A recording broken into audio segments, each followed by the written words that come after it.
Before I proceed to offer a few observations on the budget, I would like to deal with a preliminary point.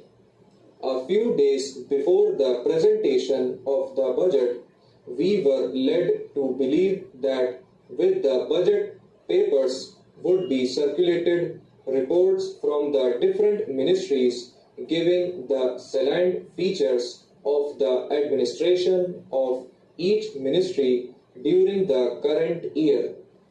These papers, I am sorry to say, have not reached the members of the House, and I am bringing up this point in the hope that before we give notice of cut motions at any rate, these papers will reach us.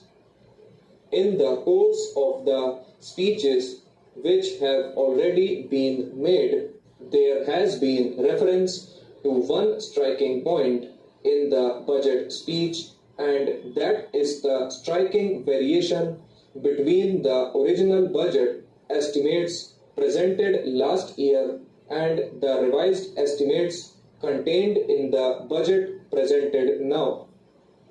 Pandit Kunzru somewhat briefly and Professor Shah more elaborately dealt with this point. If I refer to it, it is only to remind the Honorable the Finance Minister of a promise which was tentatively made by his predecessor last year, and that is to set up with as little delay as possible a research and planning section in the Finance Ministry. That is, I think, of the utmost importance.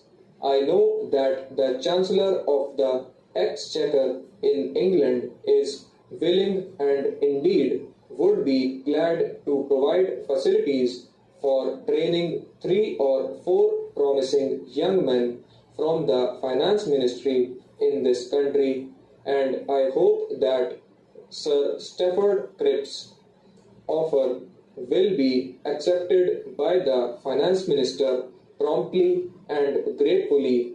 I am referring to this variation between the original estimates and the revised estimates for another reason, and that is to indicate that there is nothing sacrosanct about the forecasts for the coming year contained in the budget, especially because my honorable friend has made no allowance at all for economies as a result of the working of the Economy Committee, nor for reduced expenditure under the heading Defence.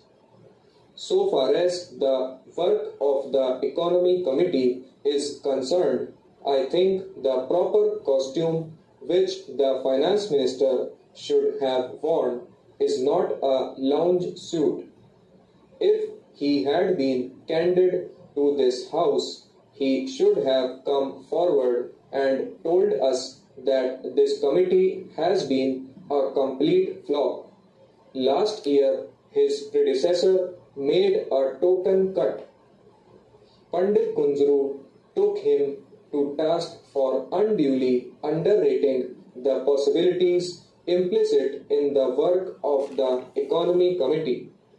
This year, profiting perhaps by the